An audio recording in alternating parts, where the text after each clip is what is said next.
to order. First on our agenda is the approval of our last meeting minutes, which was March 6th. Can there be a motion from the floor to approve? Motion. Second? Second. All approve? All right, any abstentions? Anybody just said help? No? Nope. All right, all approved. Moving along. Next, academic reorganization. We need to approve the agenda. We just approved the minutes. Oh, approve the agenda. Okay. Yes. All right. Approve the agenda. Are there any amendments to the agenda? Eliminate the academic misconduct update.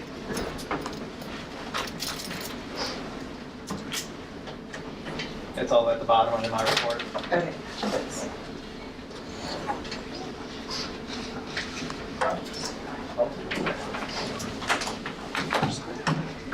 All right. So we have removed academic misconduct. I guess officially need to approve that. I approve. Do we need to approve that? Sure. Sure. Who approves? I approve. I approve. Who approves? Okay. All right, any abstentions? Yep, all right. I might not even like non-allow people to write it. Okay, all right, so moving on, academic reorganization. Sorry, too tight. Oh, okay. So this is going to be the John Flowers show for a good 45 minutes. I'm sorry. There's plenty of pizza. 40, like Feel seriously, free to get as much as you can we want. rein you into 30? Good luck. You can try, but if I Challenge get accepted. okay, if we get to 30 minutes and I'm still going, let me know. All right, so there are 3 program change proposals that have been released in RME packet form. The School of Computing, the School of Earth Systems and Sustainability, and the School of Biological Sciences. Each of the packets includes information concerning the new program, as well as supporting documents from the faculty in the proposed programs. I'll briefly summarize the program change proposals. So the School of Computing program change proposal only affects the Department of Computer Science, which is consequently being elevated to the status of a school. The program change proposal packet contains a recommendation from the Dean of the College of Applied Sciences and Arts dated January 12, which requests some specific changes, including moving the information technology portion of the School of Computing, or moving the information technology portion of the information systems technology major into the School of Computing, and have a recommendation that SIU apply for a National Security Agency Center for Academic Excellence in Cyber Operations designation. The School of Biological Sciences is a little bit more complicated. It would integrate the departments of microbiology, plant biology, and zoology into one school. However, this integration is not without concerns. So February 6th, the chair of the Department of Zoology communicated a 14-3 vote in favor of a 30-day extension, citing a need for clarity on which version of the plan was being voted upon, as well as requesting additional information concerning the duties of new administrative positions. I do not know if these issues have been resolved, because people don't like talking to me. On December 1st, the faculty in the Department of Microbiology communicated a request to the administration in reference to concerns articulated by the faculty, which would need to be resolved before they could vote.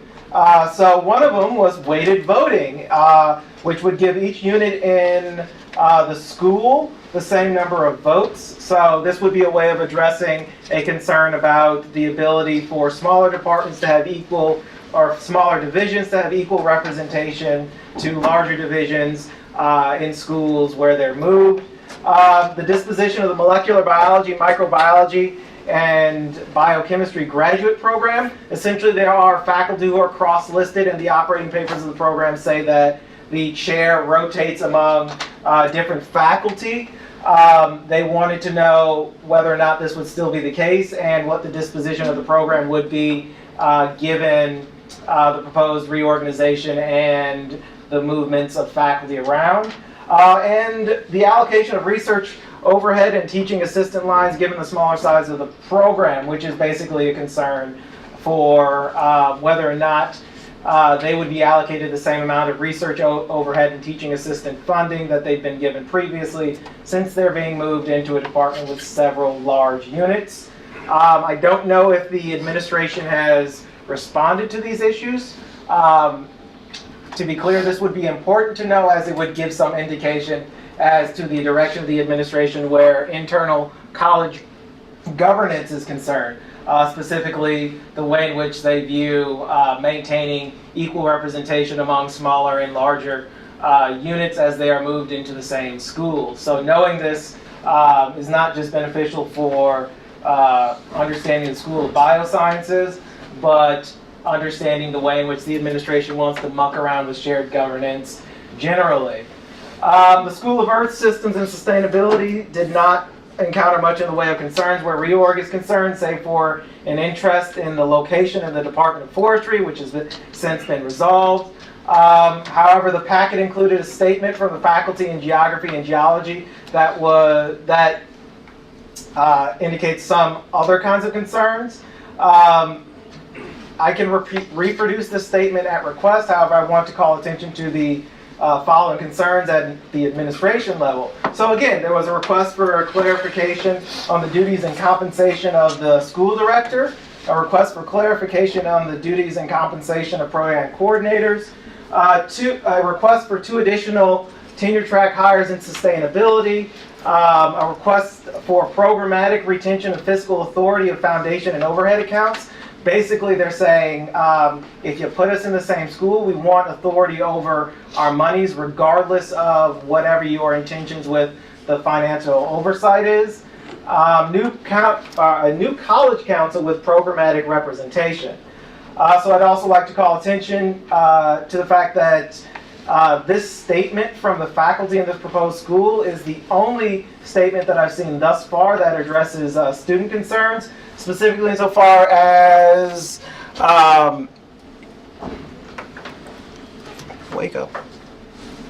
specifically insofar as it speaks to the need for undergraduate advisors with specific programmatic interests and fair allocation of graduate assistantships with equitable compensation. These are their words. So this is the only statement from faculty in an RME process that specifically addresses student needs, hence the reason why I am bringing this up. So finally, while not specific to a given program, all the program change proposal packets included the following articulation of the duties of the school director. And I'm sorry, this is going to take a little bit, but it'll be worth it. So the school will be led by an AP director who will hold a 12-month fiscal basis appointment. The director will report to and serve at the pleasure of the dean of the college, and who will be appointed following a search conducted in keeping with the university's hiring policy and procedures.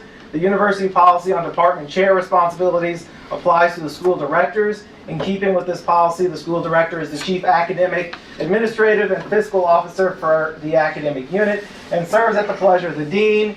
The director is responsible for the overall management and leadership of the unit and is expected to contribute to the mission of the university. So, long story short, school directors are department chairs plus that have the authority over a whole bunch of new departments, subsequently renamed divisions, which gets me to the division coordinator definition. So each of the former academic units that comprise the school will have the status of a division within the school. Each division will be led by a faculty member who serves in the functional role of division coordinator. The duties of the division coordinator may vary based on the complexity and needs of the division. Divisionator. I like that, a new verb. The divisionator. Division coordinator duties will reflect a service assignment, and the faculty member's annual workload assignment is anticipated that this service assignment will correspond to a release from 1 to 2 3-credit-hour courses per year, depending on the division's complexity, i.e. a 12.5 or 25% FTE service assignment, etc., etc., etc. Basically, the people who will be running your former departments will have the institutional rank that is commensurate with your Director of Graduate Studies, which is also a service assignment. As part of their service assignment, they get a course release for 3 credit hours, so not only are you losing a faculty member, you're also losing some coursework, which is a problem that we'll get to a little bit later. So again, the division coordinator will be a service assignment with a potential course release, whereas the school director will assume the responsibilities of department chair, say that they will have jurisdiction over the totality of the former departments within the school. As an aside, service appointments are typically directors of graduate studies, undergraduate directors, and other similar roles within a department. And we are still on item A. So finally, there are several faculty-driven proposals coming out of COLA, MICMA, and several other units that are not in the RME, or that are in the RME phases. The Associate Provost clarified during Faculty Senate this afternoon that these RMEs were incomplete, but did not elaborate on the matter. There is apparently some confusion concerning the way in which these RMEs would be reviewed.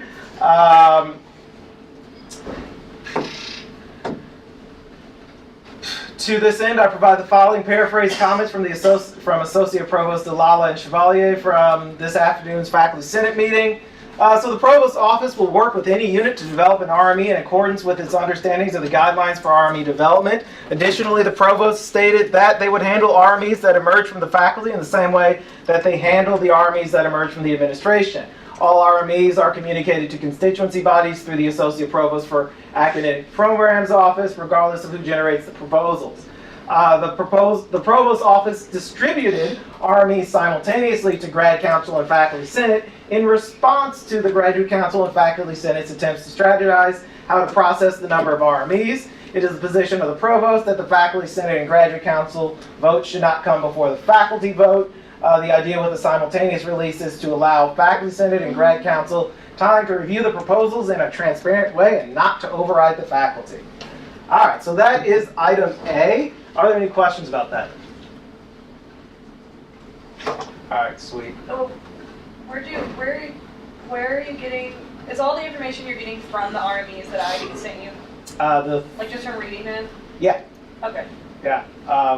The information about the school directors is located in the section that describes administrative changes. The statement from I was just wondering because I haven't had a chance to read them all the way through, which is why I was wondering if that's where I could get it, or if you could just tell me where you got the information so I can forward it to the new programs committee. But if it's all in there, then it's fine. It should be, unless the program change proposals that they gave you do not include the supplemental information that is in the program change proposal packet that is hosted on the Faculty Association's website. That's probably the difference, because, yeah. Okay. The stuff that because I forwarded it to you all as well. I also forwarded it to, yeah. I think he said I read already. In that document that I okay, perfect. Sweet. So, at the very least, we know the administration is giving everybody the same documents. So, are there any other questions about new program change proposals? So, the COLA folks, I have the one RME from a bunch of interested COLA faculty. I will be sending it to you guys so that you guys can kick it around and figure out what you want to say about it.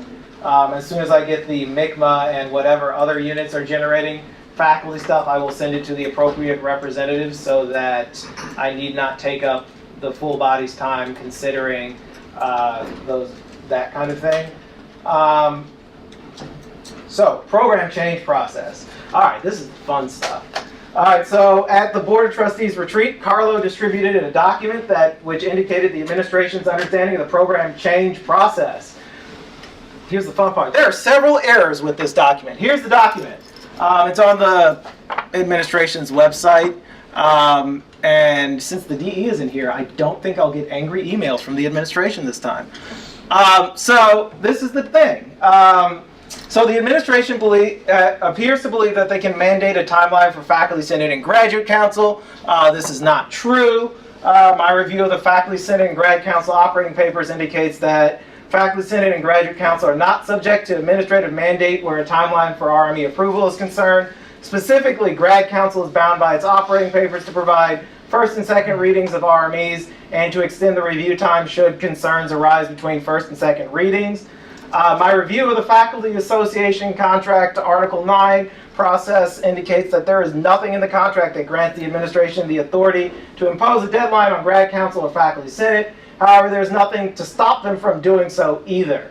So there's nothing that says they can't, there's nothing that says they can, which gets me to my next point. Given the lack of policy authority to bind Grad Council and Faculty Senate, theoretically they may ignore an imposed deadline should it conflict with the operations of Faculty Senate or Grad Council.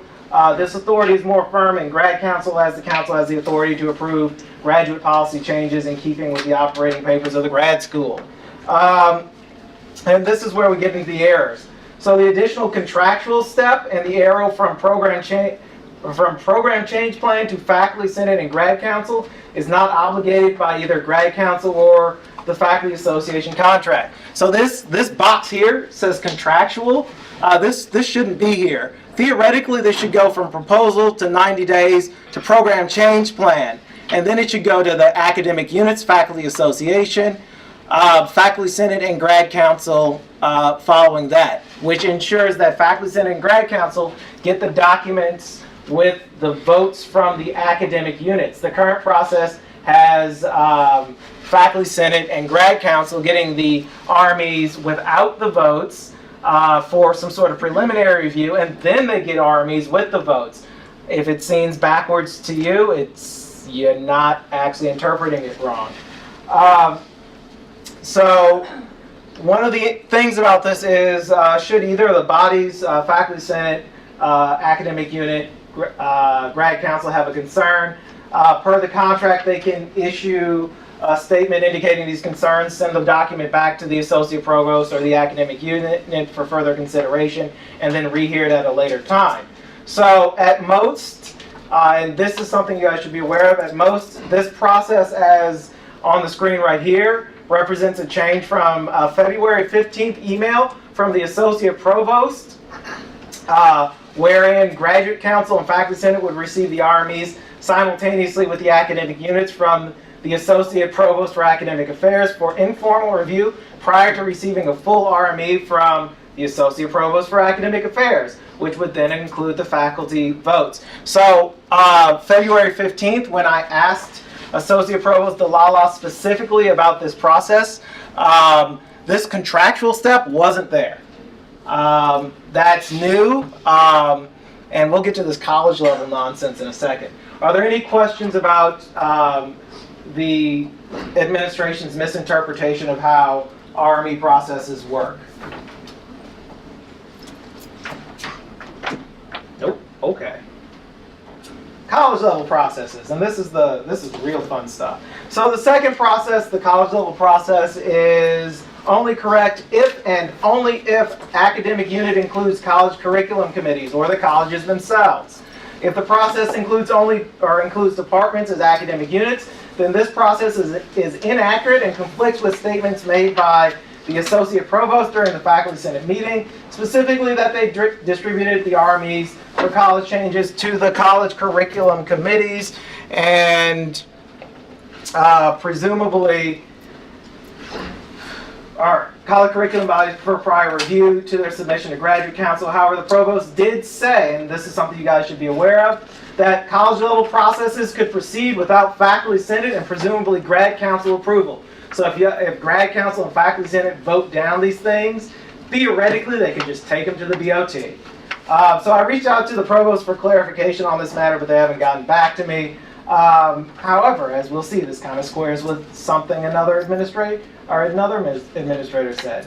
So the associate provost also indicated during the faculty senate that the RMEs for renaming and moving units have been distributed to academic units in question for review prior to their distribution to the faculty senate or graduate council. I have requested copies of these RMEs. However, this is in keeping with statements made by Carlo during the Board of Trustees retreat and subsequently posted on his blog. So the changes are as follows. So Ag Sciences becomes Agricultural and Life Sciences. Applied Arts and Sciences becomes Health and Human Services. Business becomes Business and Analytics. Education and Human Services, and this is weird. So Education and Human Services remains a college until whatever time the School of Education were to be created. To note, I did not paraphrase that. That is a direct quote from his blog. It says, until whatever time the School of Education were to be created. This is important because every reorganization chart we've seen has the school, or has the College of Education as a standalone college. It is not a school. It isn't. It's just a college just sitting there. If we're going to take Carlo's blog at face value, and I will get to that in my presidential report, then this is an indication of the intention to create a school of education. To be clear, I have heard of no such proposal, either administratively generated or faculty generated. So what if he just means that until he gets like more feedback from the actual staff that is in the process of also looking at that? That's a good question, and I'd be able to answer it if the faculty in question had actually been asked about the possibility of becoming a school of education. To my knowledge, none of the folks have been asked about that yet, which is... Could you maybe ask? I could ask Carlo. Well, I mean, maybe ask them. I did. Oh. And they said they didn't have any idea what was going on with that. Okay. Which is problematic. So engineering becomes the STEM college, the STTEM college. So the units, this is where things get weird. The units in the College of Science will be moved into the new College of Agriculture and Life Sciences, as well as into the College of STTEM. This move is being titled an administrative move by the administration on the justification that the move does not significantly alter the departments in question and is therefore not subject to Article 9. Moreover, the Chancellor is justifying the administrative moves under the approved financial sustainability plan's mandate to reduce the number of academic colleges by 1. And there are several points in this that we should be aware of. First of all, if the Chancellor is using the financial sustainability plan to justify the dissolution of the College of Science and the movement of its units into new places, theoretically he could justify any other academic change that aligns with whatever is being said in the financial sustainability plan. That's everything from department mergers to the elimination of the graduate dean to the shuttering of a list of programs. I'm not saying the Chancellor is going to do that, but if he's using the financial sustainability plan's approval as justification to do this, it's something we should keep an eye on. So the intention behind this proposal, as explained during the Board of Trustees meeting, is to move the departments as a unit to their new college homes and then engage in the process of creating the schools that will house the departments, which become divisions. So this creates a scenario where which the Chancellor acknowledged during the Board of Trustees meeting, wherein we would have department schools and divisions as the RME processes are moving at different paces through the institutional process. Carlo was fairly adamant at the Board of Trustees meeting that a department cannot sit within a school, so that a unit that would ideally be moved into a school will end up sitting outside of the school until the processes to make it into a division are complete. The President acknowledged that at the college level it would be possible to see RMEs come to the board where the faculty have not voted to approve them. So, as I said, this squares with statements made by the provosts at today's Faculty Senate meeting, as I indicated earlier. So basically, college proposals can get to the board regardless of faculty approval. So faculty could vote down a given college proposal and the administration would be like, and give it to the board. The board did not appear to know that that was a possibility. So one of the things is in the transformation of CASA to Health and Human Services, the STEM units in CASA will be moved to the STEM College, but they will remain departments until the approval of the relevant RMEs, which grants their conversions into divisions. Moreover, the IBHE has apparently weighed in on the college level process. So the college level process will not need a full board review, it will merely need a staff review, and as such can be completed within 60 days of the notifications. This follows on from the approval of the Board of Trustees. Finally, the Board of Trustees has indicated its willingness to convene an emergency meeting with 48 hours notice to vote on the college changes should they come before the board. Carlos said that whether or not these RMEs come before the board in April depends largely on how fast they move through Faculty Senate and Graduate Council. This is a direct quote from him at the Board of Trustees. So, before we get to my commentary, are there any questions about this? Really, y'all are real interested in hearing what I have to say about this. Actually, before we get to that, this slide or whatever is on the Chancellor's website. I will put it on the GPSC website. It is color-coded. The yellow is units that are in initial faculty review. The green is units that are in final plan development, and the blue is units that are under campus constituency group review and final proposal. Yeah. Do you want me to go down which ones are where, or is there a specific question about which unit is where and what? Yes. Is there any news about Cecil? Nope. Nothing. Nope.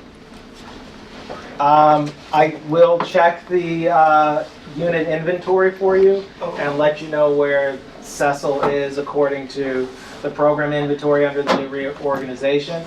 But that's one of the things that you guys should be aware of. Every reorg document does not list every program. There are some units that the administration has intentionally not listed because they don't fit the criteria for things to be listed. Mostly these are programs and not specific academic units or units that have a service component like Cecil.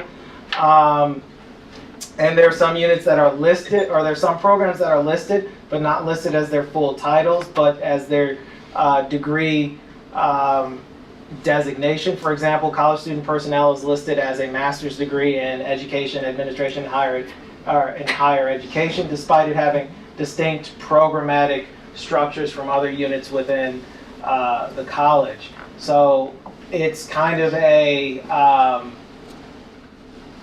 needle in a haystack to find out where some units are, because the administration is not real specific about how they're listing it in the program inventory, which drives me insane. Other questions? I have one. Yeah. You spoke of the School of Education on its blog, correct? So why is it in final plan development? I have no idea, because to my knowledge, nobody has seen an RME about it. And I went and asked the folks who should see RMEs about it, or who should develop RMEs about it. I don't know what's going on with that, and I can't get an answer out of anybody. The last time I checked, the only RME that affects the School of Ed is the PhD in Ed Admin or Educational Administration. So either he's doing something and not telling people about it, or he's talking to different people than I'm talking to. So I have no idea what's going on with that. Faculty Association, to be fair, hasn't heard hide or hair about this. Or is it just staying the same? It could be Is that a staying the same. possibility? Yeah. Unlikely, considering the chancellor said at DOT that there is no unit that we're not touching. So it's one of those weird things.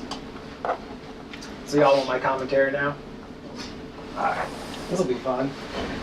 All right, so my commentary on the above college process is the following. So in light of the resistance that the administration has faced getting the entire plan approved by the campus, it appears that the administration is doing it in a piecemeal fashion.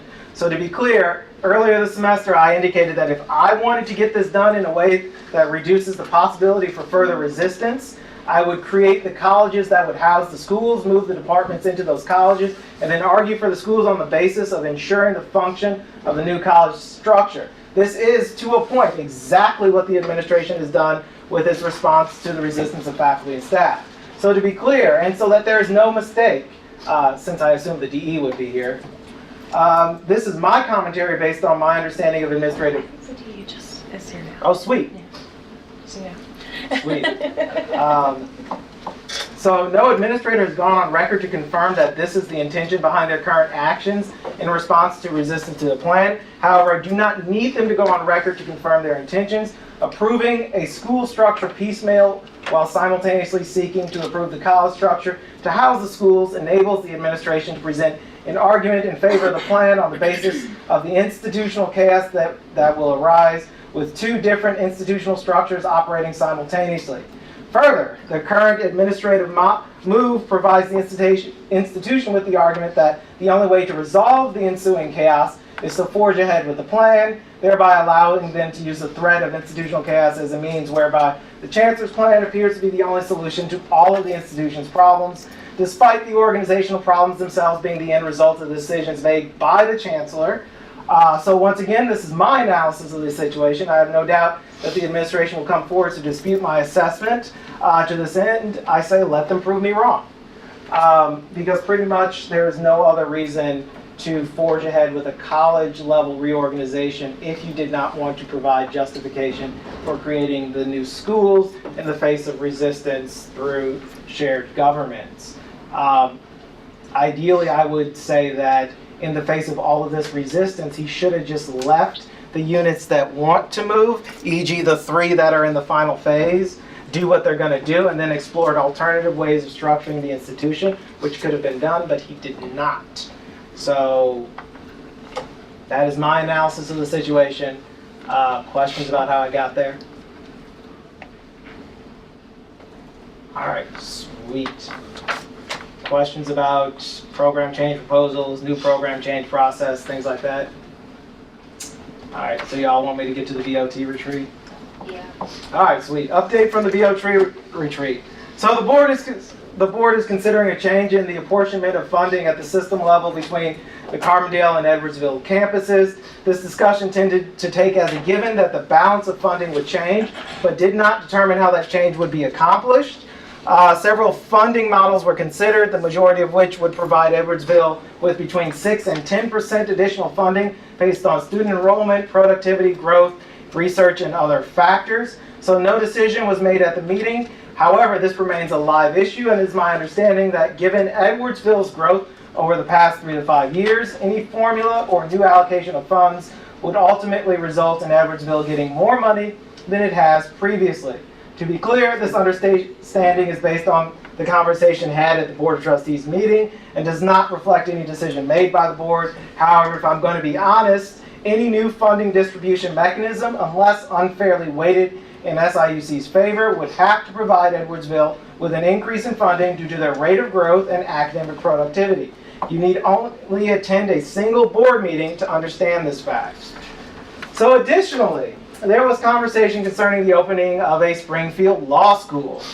Carlo indicated that there would need to be distinctions in the missions of the Springfield Law School and the Carbondale Law School so that the proposed Springfield campus would not poach students from Carbondale. These discussions appear to be in their very early phases. However, the trustees seem to be enthusiastic about the idea. I would recommend that our reps from the law school inquire about this with their faculty. So Brad Colwell was the first one to bring this up. Do you remember that at the law school last year around this time? Yes. And we inquired of our own faculty about that, and they have said that they know nothing about it at all whatsoever, and that they don't even know why Brad Colwell brought it up. And I recently inquired about it again, and it was said that there had been no plans to open another law school, but that because the campus is like open to all kinds of ideas, that, you know, maybe they would talk about it. But at the time, like, I don't know, maybe because we asked, because Galwell said some stuff about it, maybe then they started talking about it. I don't know. But as far as we know, there's nothing like that that is like actually in any type of operational stage. I mean, it's probably just a discussion or a thought, but nothing that's actually going to be coming to fruition anytime soon, I'm sure. All right. Fair enough. I mean, they had a nice 20-minute discussion about the thing, and I figured I'd bring it up. So, I mean, I'm not sure, again, what, did they mention that it's just a discussion, or did they say it's like a plan? They had no planning documents. I think they were in the initial phases of attempting to determine feasibility, and apparently there is feasibility and they want to consider doing something. I have no idea. That's interesting. Well, anyway, so our actual faculty, they might be aware of it now since it just came up or whatever, but we will indicate with them. However, we do know that because of the hiring freezes we have on this campus, that we actually need to hire a single person for our academic success program, and currently with all of the budget stuff going on, we're not even able to hire that person, and we're hoping to be able to hire at least that one person for next year. But currently we are like 4 people short, and we need just approval to hire at least the one person. It's kind of a dire situation. We actually need all 4 of the people back, but that's not going to happen obviously, but we will at least need the one. So that is our main concern right now, so I don't see where they would be opening another school until we can get our 4 people that we actually need at our school. It's interesting because I think the feasibility arguments of a new law school, there's lots of data out there that new students don't really want to go to new law schools because there's hardly any networking established, no alumni base, and it takes accreditation like 4 to 7 years sometimes. Right. So I think it'd be an interesting point to bring up, like, is it that feasible really to be investing our money into another law school? I don't know. Segue off of what Derek said, currently the American Bar Association has closed law schools at a higher rate in the last few years than they have ever shut down law schools than they had ever before. So there will be a lot of discussions if they're going to open a school in Springfield because, I mean, with Southern Illinois being pretty much under wraps and then how many law schools there are in Chicago, I just don't see one in Springfield being very viable. Fair. Other questions about anything that I've talked about? Question. Yep. So in regards to the whole another law school, is the issue like if they were to propose something like that, what if they like proposed it at like Edwardsville, since it is growing? So wouldn't that be another issue? So is the location an issue, or is it just in general proposing a whole nother? I have no knowledge as to the administration's intentions with the Springfield campus. I'm only reporting the results of the conversation as it occurred at the Board of Trustees retreat. If you're curious, you can send the administration an email and try to get them to respond to you. Is there a way to like just basically move the law school we have now to Springfield? Yes. Okay. Like I think that would be a good idea. There's a lot more law opportunities up there than there are here. Given, As far as getting a totally new school, that doesn't make any sense. I mean, it's easy. So the way that it's actually being talked about Have that. Your turn, Clay. is that it would be a satellite entity. So it wouldn't be the creation of a brand new school. It would just be, I don't know if the language would be different, but basically it would be an NUI within the existing school of law, because it would be a off-site new site in either Springfield or Edwardsville, according to the State Journal Register. So, which is a Springfield newspaper. That sounds like fun. But yeah, it would be a satellite campus. So basically, it just would be a Extension of the existing school. It would not be a new school. Would they have to get accreditation then if it's just a satellite? No, I don't know. we'll look into it. It depends. Yeah. It depends. It depends. Without a doubt, there'd probably be some accreditation review, Something, yeah. but it wouldn't be probably as extensive as the creation of Well, we Springfield. 100% know that our question posed was Edwardsville, and Edwardsville was a big no. So this whole Springfield thing is something new, but it was not directly what we asked.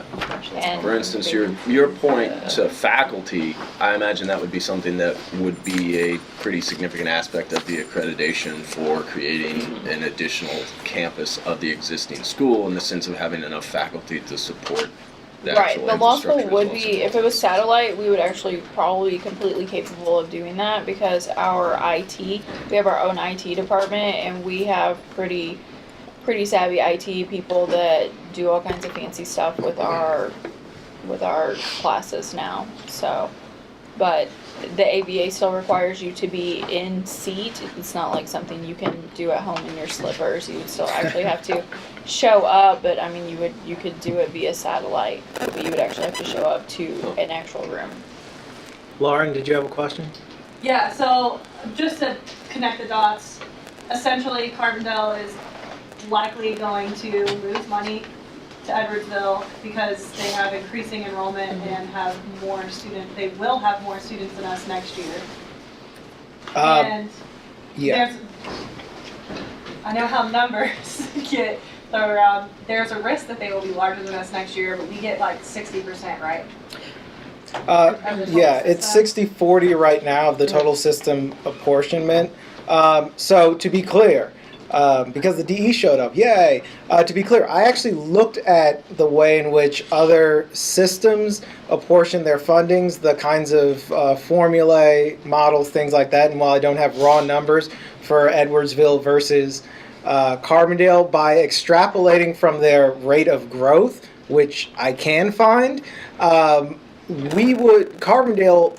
by any metric, would suffer a loss in funding given the fact that Edwardsville is growing and developing its programs. And again, 6 to 10% is a conservative estimate.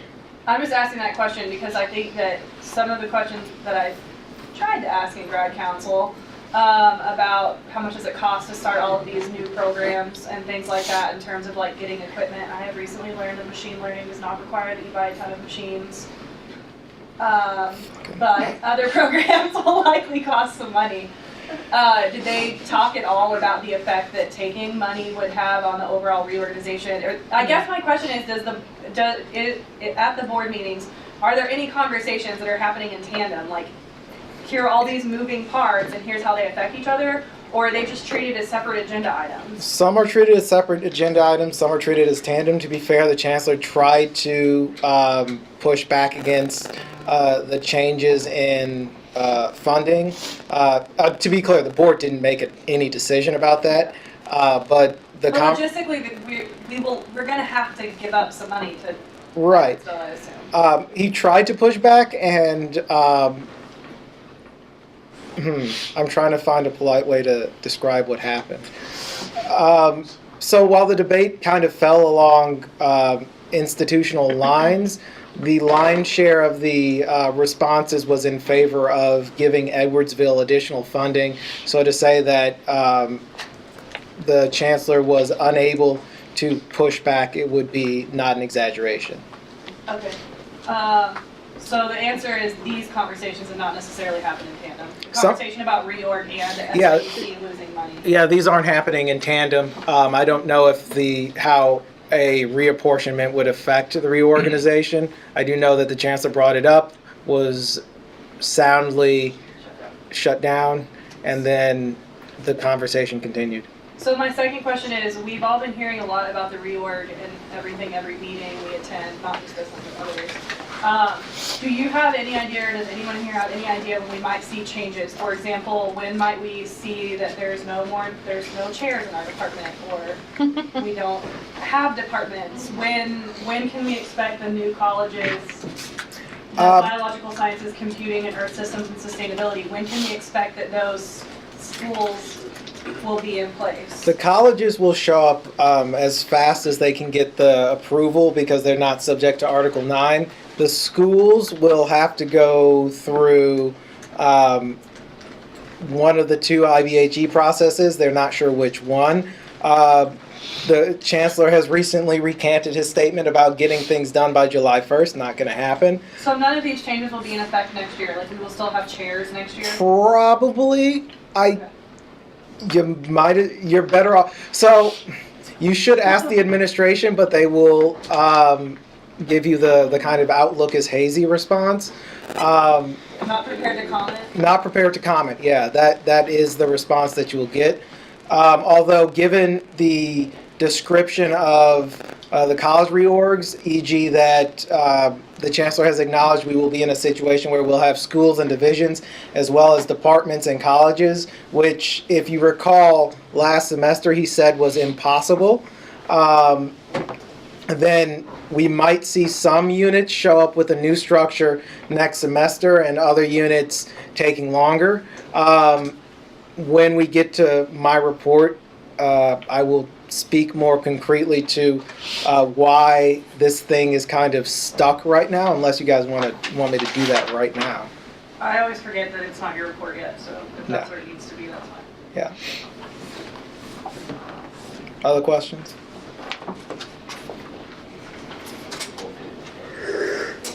Okay. So moving on to item 4, old business.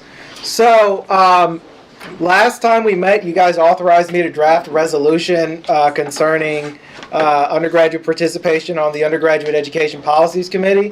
So this afternoon, the Faculty Senate got together for their regular meeting and took a vote on one of three options regarding how they were going to deal with RMEs. The option they picked was to form a committee on special committee on reorganization, which is probably its working title.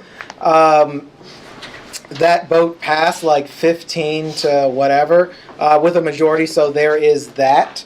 So they're forming a committee, special committee on reorganization, which would report to you, which would have membership from UEPC along with every other Faculty Senate committee, so that they could get all the manpower necessary to consider all these RMEs. This required me to change the resolution, and I have 20 copies of it, and hopefully there aren't more than 20 people in the room. I will read it for you guys, but the copies are going around. So the resolution states, whereas undergraduate student government, USG is granted one voting representative on the Faculty Senate Undergraduate Education Policies Committee, UEPC, and whereas the Faculty Senate has recognized the need to expand the UEPC in response to the number of incoming reasonable or moderate extensions, RMEs, from the Chancellor's proposed reorganization, and whereas it is the intention of including USG representation on UEPC to enable the provision of undergraduate student input in undergraduate education policies, and whereas it is the view of the Graduate and Professional Student Council that any expansion of UEPC should also include an expansion in undergraduate participation on UEPC, and whereas the Faculty Senate has voted to form a special committee on reorganization, which could be comprised by UEPC and be comprised by UEPC and representatives from all other Faculty Senate committees, and whereas this constitutes a de facto expansion of UEPC for the purposes of addressing the RMEs that emerged from the Chancellor's reorganization, and whereas this de facto expansion of UEPC should also include a de facto expansion of USG participation on the proposed special committee on reorganization, and whereas the Graduate and Professional Student Council, GPSC, as the sister government to the USG, has a responsibility to ensure student participation in institutional planning under Board of Trustees Policies 3F3. Therefore, be it resolved that GPSC recommends the inclusion of one additional USG representative per Faculty Senate committee included in the new Special Committee on Reorganization. Be it further resolved that GPSC recommends that the chair of UEPC and the vice president of the Faculty Senate reach out to USG to expedite this process. Now, there's a little bit of explaining I have to do. The reason why it says Vice President of the Faculty Senate is because the President of Faculty Senate has stepped down, leaving the Vice President as the senior-most authority, so the resolution must reflect the administrative organization of Faculty Senate. The reason why I have said one undergraduate student representative per Faculty Senate committee is because the committees will be sending numbers of people, one graduate student per, I think there are 5 Faculty Senate committees, means that the gigantic committee on reorganization has 5 undergrads to however many faculty members, which parallels the amount of representation that we have on graduate council for similar purposes. So there's a nice synergy there. So all of this is to ensure undergrad representation. To be clear, it's not our job to make sure that they do it. It is our job to make sure that they are included in the process.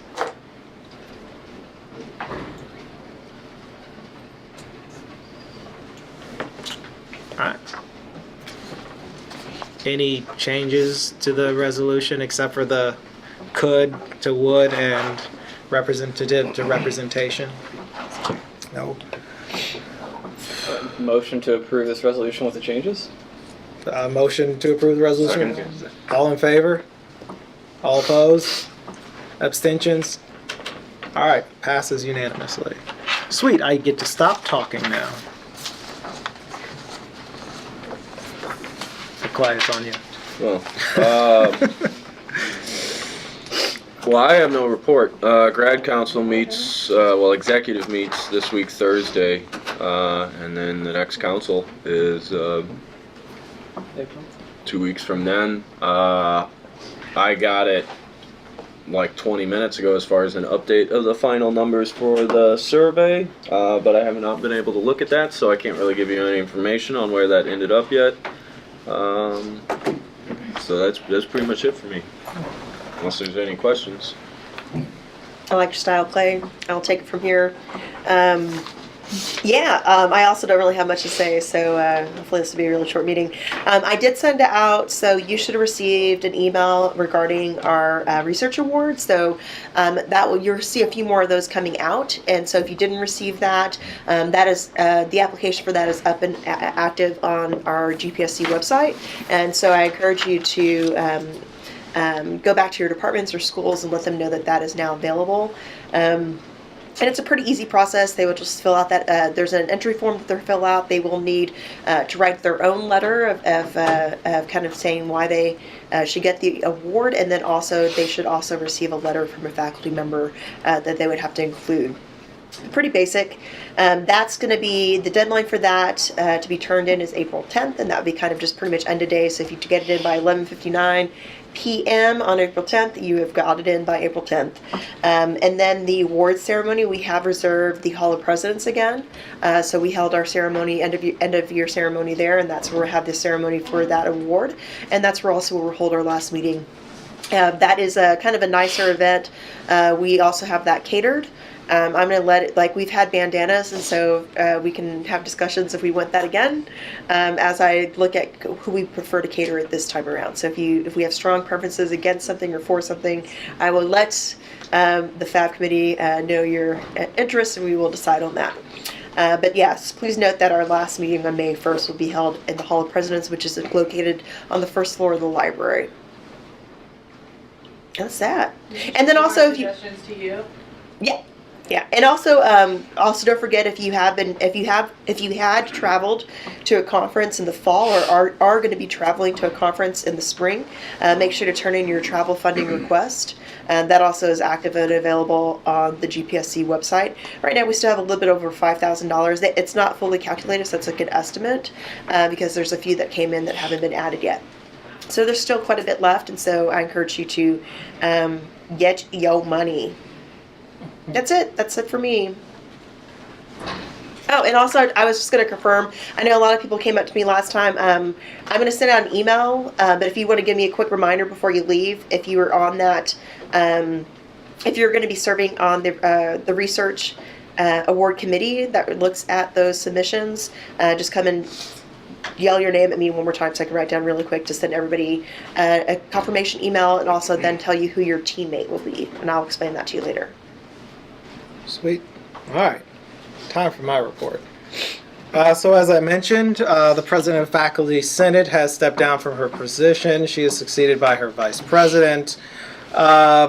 Next Monday, the Dean of Students will be hosting a student forum for the candidate for the Assistant Dean of Students in Student Rights and Responsibilities. I will distribute the itinerary and resume following this meeting. Dental services in the Student Health Center will close at the end of May due to a decline in enrollment. So consequently, the equipment and dental services will be transferred to the dental hygiene program during the summer semester, and the Student Affairs Division will seek to take the appropriate steps to enable continued, albeit reduced, provision of dental services to the campus community in the following semester. There was one thing I said I would hold on to until I got to my report. What was it? Can I just ask a question real quick about the Dean of Students thing? Yeah. The position is for the Assistant Dean of Students and Student Rights and Responsibilities, or that's now one position? Or was that already one position? That was one position. It was an assistant dean who oversaw student rights and responsibilities. I believe I can bring... Was that Joanna's position? Yes. Okay, I thought that the assistant or associate dean was a new position. I will bring up the thing. It's an assistant dean of students position and students and rights and responsibilities. That is how the position is described. I don't know if it's a new position nor if it's an I old think position. it's an upgraded title. I think Jordan was just director. Could be an upgraded title.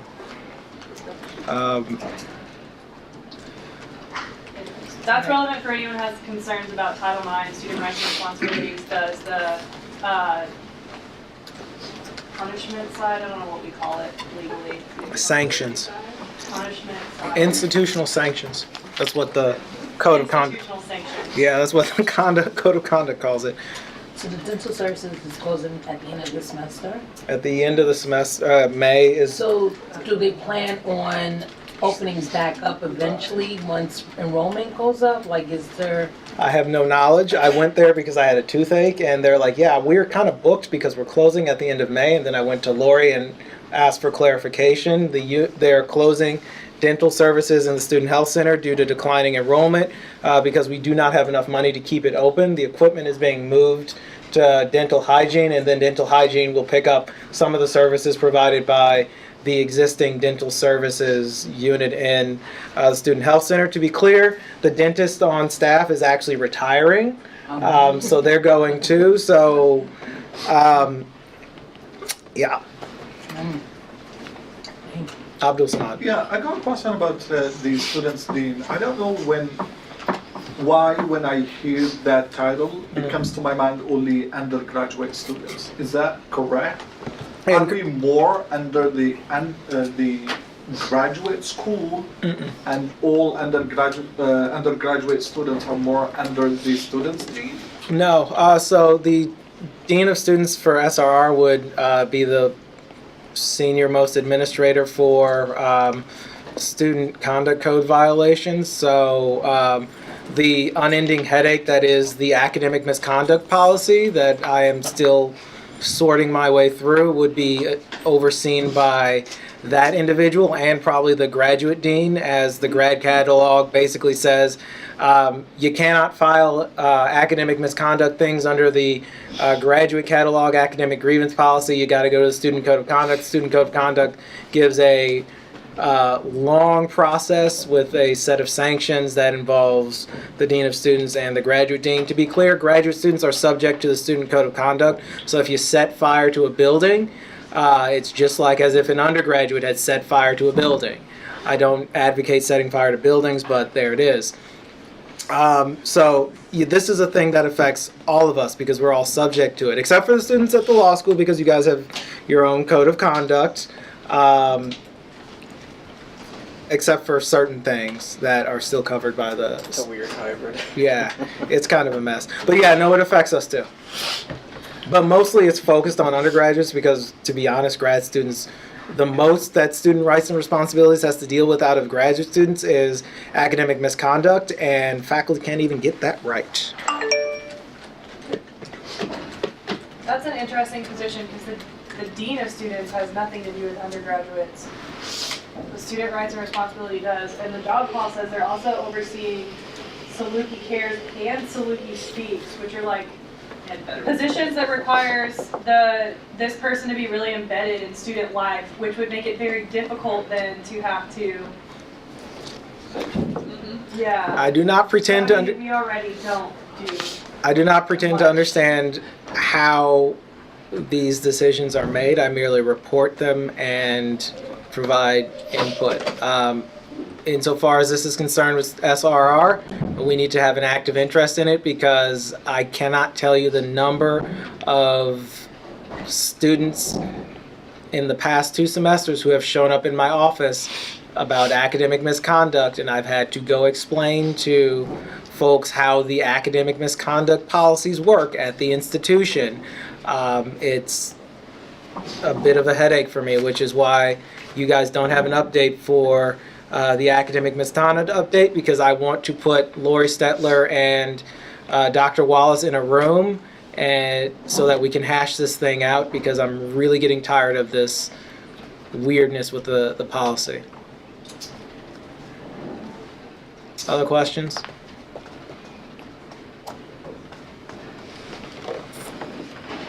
All right.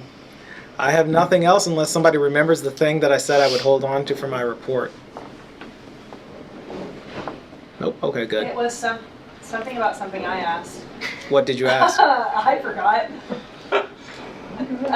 Timeline, chair, I asked you when we would see changes for Oh, yeah. chairs. Yes. Okay. Changes for chairs. Try.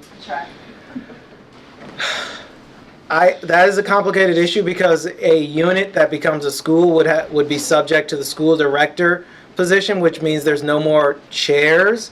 The school director position would be subject to the requirements of department chairs. I believe that's put in the program change proposal. In the event that we have a situation where we have schools and departments and divisions and so on and so forth, so that there is at least some administrative continuity. Now, I know the administration hates me peddling in rumors, and I'll probably get a nasty email about this, but I did hear a rumor that current chairs would have their contracts or would be returned to faculty at the end of the semester. I have found nobody to verify this rumor, so I would appreciate it if you guys did not take it as fact. The other thing is chairs. One of the things that and thank you for reminding me because you guys get a 5-minute rant from me. So one of the problems that I've been having is that administration has been saying that some statements from the chancellor are not indicative of policy directions.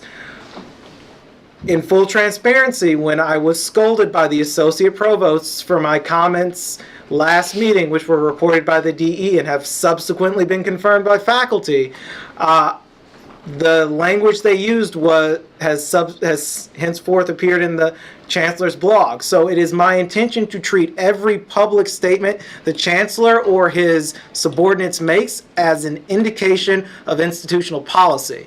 So I'm going to repeat that. If it shows up on his blog, if he says it in a speech, if he gives it as a comment, I'm going to take it as a direction of institutional policy because they are using the statements from his blog to scold me for statements that I am making.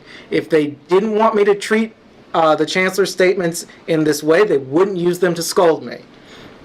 That is my position on it. You guys can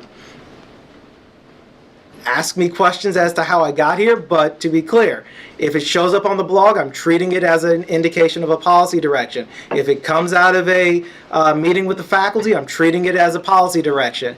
If he whispers it to me in a hallway, I'm treating it as a policy direction. At this point, I have no other choice but to do so, and I'm just going to keep telling it to you guys. It's on the administration to clarify it or provide me with the most accurate information. To the extent that they fail to do otherwise, I am not at fault for giving you guys the information that I have heard from faculty, administrators, or the chancellor himself. Questions about that?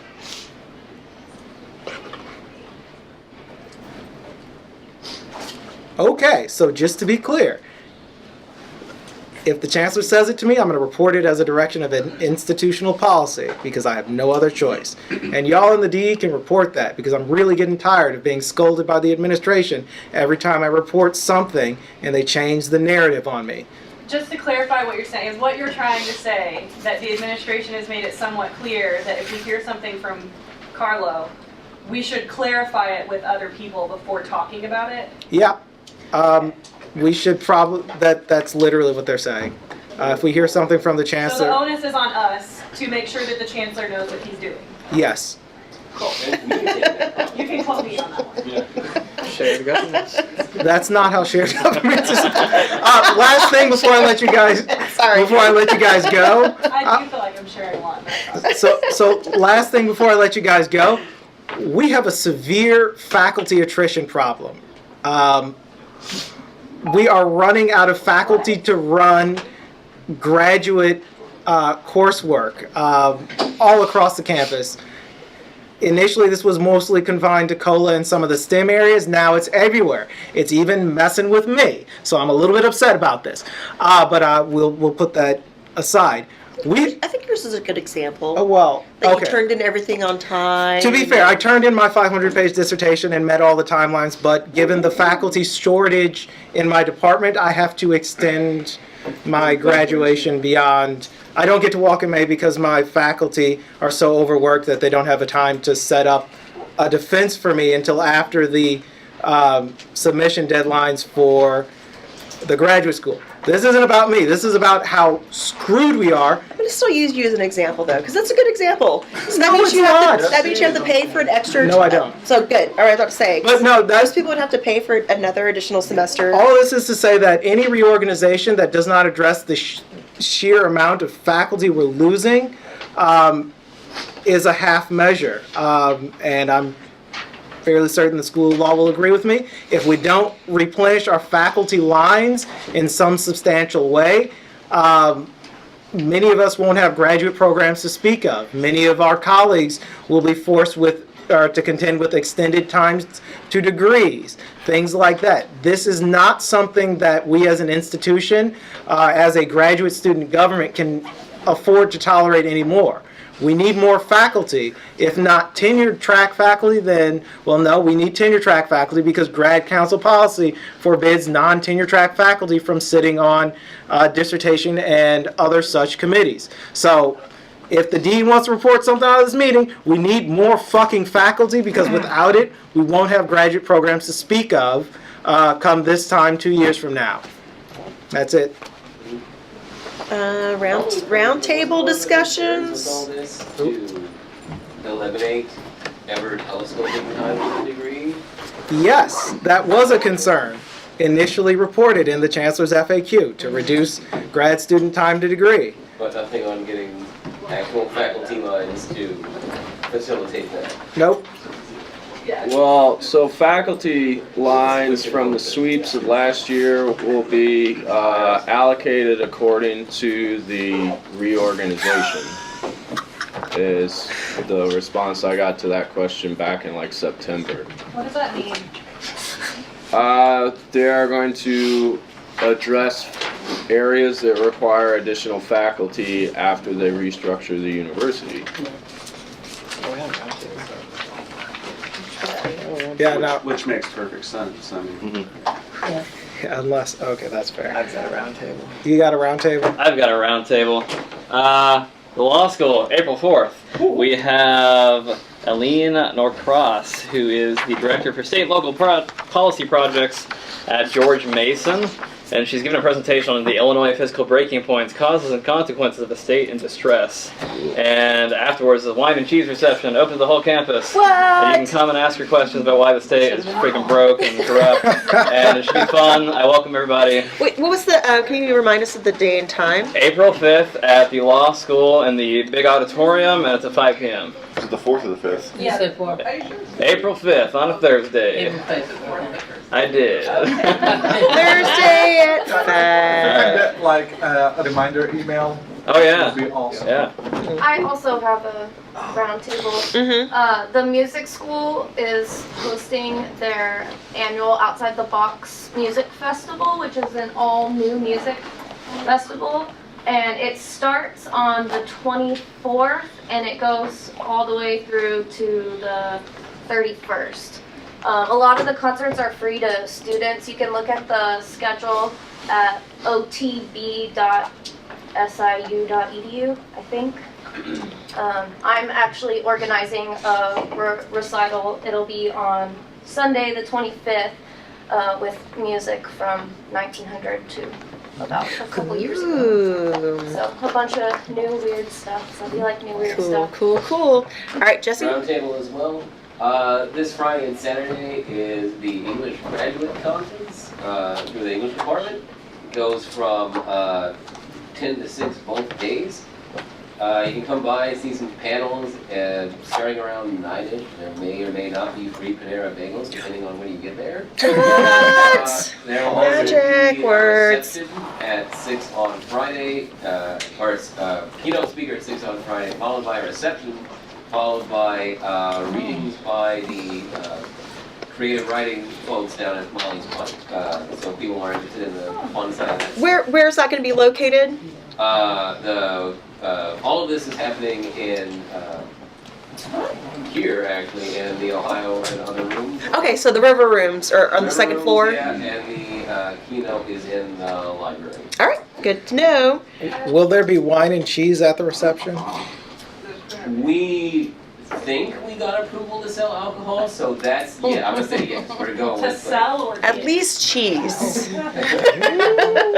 not the law school. For appropriate donation. All right, any other round tables? I do have a Wine and cheese is a deciding factor. I think we might have what? concert too. Magic words. It's like you're just like throwing out the wine, and I'm just all for it. Started this. Franzia. Yes, Lonnie. Did you say something about bagels? Joking. I just wanted to let you know that art and design usually has like cheese and wine. All right, winner, chicken dinner. What? Oh my God. Wine and cheese dinner. Wine and cheese. He's gonna write about that. Usually wine and cheese if you like spend at least a minute or two looking at art. Nice. Good to know. For those who are fans of wine and cheese, please walk around the room, understand the events that will be happening in our near future. I do have one thing, a committee report or update. It's more like a question. I'm for the Intercollegiate Athletic Advisory Committee. We are going to be meeting with the Chancellor next month, and so I'm allowed to submit questions that are oriented or can be related to our athletics department. So if you have anything that you can think about, come see me afterwards, and or just email me, and I can send that. And I have to just email that by the end of the day tomorrow. And I've already submitted a couple questions. So Right. The reception's in the Hall of Chancellors, by the way, so if you want to get the wine and cheese, that's fine. All right. I just have a quick committee update for the mentoring one. I'm sending out an email tomorrow based upon feedback that I've received from people about who is interested in participating. I only have 2 graduate students besides myself who have expressed interest in being on this committee. Just a reminder, it is a campus-wide committee that one of the ex officio members will be one of the Provost Chevalier, is an ex officio member. The Dean of Students is also on it. This is an opportunity for you to meet people in admin as well as a bunch of different people on campus. So not only is it a good opportunity to get something going here, but it's also a good opportunity for a CD line, and I'm to the point where I just need more graduate student participation because I don't feel comfortable with the 3 of us representing everybody. So if anyone else would like to participate, please let me know. We'll be breaking up into subcommittees. At the first meeting, I'm sending out a doodle poll tomorrow. There will be 2 subcommittees, so you would have a chance to maybe chair a subcommittee if you have an interest in doing more stuff like that. And speaking of cheese, there's lots of cheese pizza and cheesy goodness at the back of the room. I do have plastic bags or like little Ziplocs, so if you want to take any of that, I encourage you very much so. Can I motion to adjourn? Yeah, do it. Let's do it. Woo. Hey, this was All right, only an hour. I have you down to Kyle.